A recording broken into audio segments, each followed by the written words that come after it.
Russian President Vladimir Putin seems immovable as his country faces unprecedented and severe economic sanctions.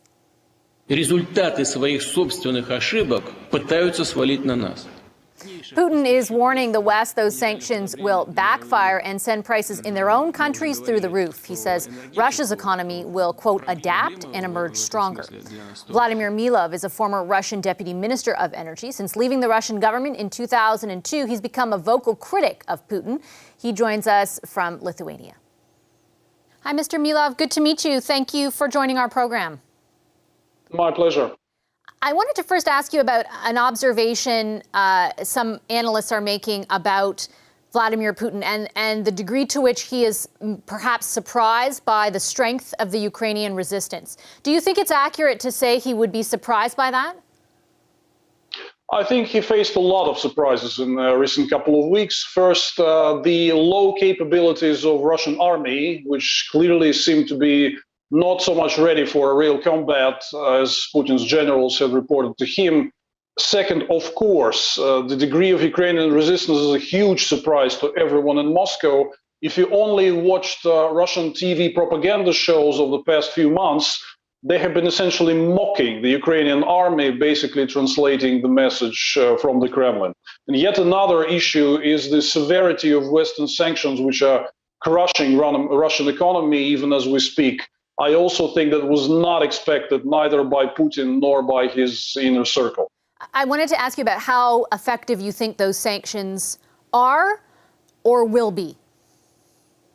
We're actually back to the late Soviet times when we really did not have food in stores, basic supplies in stores. You probably remember all these pictures with empty shelves of Soviet grocery stores. We're going back there. We're going to, several dozen percentage point inflation. We already have shortages of basic food and consumer goods supplies in many Russian regions, but this is just the beginning. I think in 2, 3, 4 weeks' time, we'll experience an economic shock that is comparable only to the period of 1989-91, the time of the collapse of the Soviet Union. And do you think that will apply the necessary pressure to Putin? Yes, because he doesn't have tools to fight with his difficulties. He really believed in his rainy day fund, the financial reserves of the Ministry of Finance and the central bank, which have been effectively blocked by the G7 sanctions against Russian central bank assets. He can't use that now. Basically, the only way out for him is to print money, which leads to hyperinflation, as we all know from the experience of early 90s. So he doesn't have many options on the table to contain this economic tsunami that is coming. And I know from a lot of my former colleagues who are still at the state service that there were no contingency plan. They were not prepared for this level of severity of Western financial and economic response.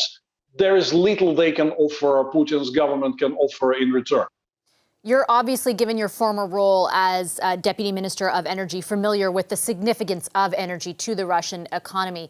The U.S. and Canada have blocked imports of oil and gas from Russia. Europe is far more reliant and has been far more reluctant to do so. Do you think that in any way negates the potential impact of sanctions, or will they still be as effective as hoped?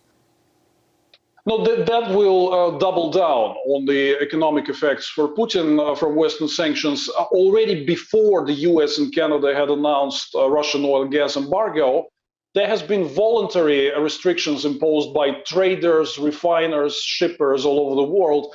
In the first couple of weeks since the beginning of aggression against Ukraine, Russia had lost about a third of its daily crude and petroleum product exports because of the voluntary self-imposed restrictions by market players. Now this is even going to increase further. So Putin's going to lose a lot of cash because of all these different restrictive measures. That will definitely not help him to weather through these extremely challenging times. You note, and many others have as well, that the West's response has been severe and unified. I wonder, though, if your sense is that they didn't think he would do what he's done. Well, there has been some reports, intelligence assessments that Putin's full-scale aggression against Ukraine is possible. And, the swiftness with which the Western sanctions were introduced, the incredible coordination in all these measures tells us that the Western governments were more or less prepared for this scenario. They were not caught absolutely unprepared for this. But generally, I think the predominant mood would still that Putin would refrain from this most extreme scenarios, which means that with all these negative predictions materializing, we can unfortunately expect more bad stuff from him, which requires applying even more pressure, doubling down on pressure to contain his potential malign actions in the future. What does more pressure look like? And when you say expect more from him, do you mean going beyond the borders of Ukraine? Yes, and I really expect a direct military confrontation between Putin and NATO countries. I think we should not treat this emotionally, but we should calmly prepare for that sort of possibility, which to me looks like a prevailing certainty at the moment, over 50% chance. Why do you have that sense that it's over 50% chance? Because I just want to emphasize that for a second. We're a NATO country. There's been this delineation offered by many politicians. We're not going to do a no-fly zone because it's not a NATO country that has been attacked yet. Why? Tell me why, if you can, you have that sense that Putin will go that far. Because in the mind of Putin's elite, this is not just a propaganda cliche that they are translating. They do not really believe that there's an independent government in Ukraine. They believe that Ukraine is a West client state. So essentially, they already believe that they're at war with the West. They're absolutely angered with Western response to Russian aggression. They really want to punish Western countries. So I'm currently speaking to you from Vilnius, Lithuania. I very seriously assess, for instance, the possibility that Putin will attack one way or another the Baltic countries, either through acts of sabotage or directly. There is also an increased great possibility of an accident, because Putin's planes, missiles are flying in very close proximity to NATO borders.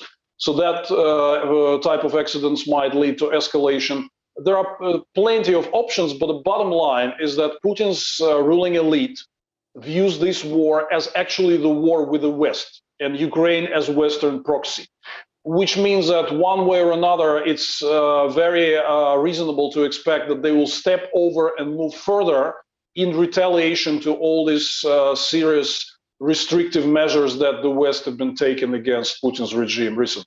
And just before I let you go, Mr. Milov, when you say for Western countries not to be, I think you used the word emotional, but to kind of prepare for it, what does that mean?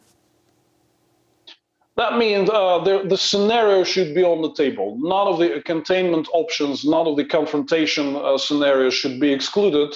I don't want to scare anybody, but listen, 9 years ago, one of Putin's close allies, Dmitry Rogozin, who is now head of the Russian Space Agency, had spoken with a lecture which was titled "Russia would lose a war to America in 6 hours," where Rogozin actually laid out all the strategic weaknesses of the Russian military.